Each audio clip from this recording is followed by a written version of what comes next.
One nation one election. BJP से पहले किसने दिया यह सुझाव? कौन है वो राजस्थानी नेता जिसके सुझाव पर मनमोहन सिंह ने भी जताई थी सहमति? तो फिर अब किस बात का विरोध? पूरे देश में एक साथ चुनाव को लेकर सरगर्मियां तेज हो गई हैं। केंद्र सरकार की तरफ से पूर्व राष्ट्रपति रामनाथ कोविंद को एक समिति का अध्यक्ष बनाया गया। यह समिति एक कमेटी के रूप में एक साथ पूरे देश में चुनाव कराने को लेकर विचार करेगी।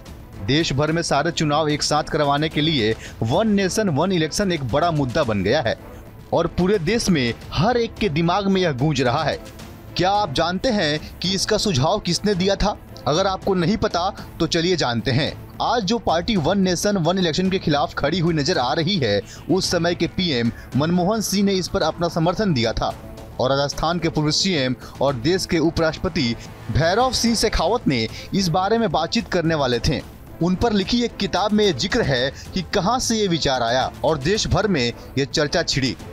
भैरव सिंह शेखावत के साथ 10 साल तक उनके निजी सचिव के रूप में काम करने वाले रिटायर्ड आईपीएस अफसर बहादुर सिंह राठौर ने ये किताब लिखी थी। इस किताब में पेज नंबर 134 और 135 पर शेखावत तत्कालीन प्रधानमंत्री डॉक्टर मनमोहन सिंह और तत्कालीन राष्ट्रपति एपीजे अब्दुल कलाम के बीच हुई बातचीत दर्ज है। शेखावत ने मनमोहन सिंह को 2 बड़े सुझाव दिए थे। पहला, देश में लोकसभा और विधानसभाओं के चुनाव एक साथ होने चाहिए।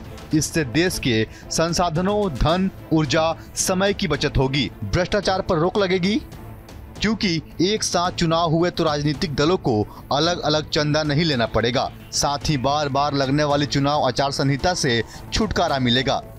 आचार संहिता लागू होने के बाद कई सारे विकास के काम बाधित होते हैं, जिस वजह से जनता को यह सब झेलना पड़ता है। दूसरा, छोटे छोटे राजनीतिक दल जो गठबंधन बनाते हैं, इस पर रोक लगनी चाहिए। सभी को गठबंधन बनाना है तो फिर एक ही राजनीतिक पार्टी क्यों नहीं बना लेते? जब कभी किसी राजनीतिक पार्टी को बहुमत में कमी होती है तो छोटे छोटे राजनीतिक दल ब्लैकमेल करते हैं, जिसको समर्थन देकर गलत फायदा उठाते हैं। इस पर मनमोहन सिंह ने शेखावत से कहा था कि आपने बिल्कुल सही 2 बीमारियां बताई हैं और उनका सही उपचार भी बताया। मनमोहन सिंह ने तब कहा था कि कई बार हम पूरे देश के लिए एक नीति, एक नियम, एक योजना बनाना चाहते हैं। देश की आज़ादी के बाद से जब चुनाव शुरू हुए तो साल 1965 से 1967 तक लोकसभा और विधानसभाओं के चुनाव एक साथ ही हुआ करते थे।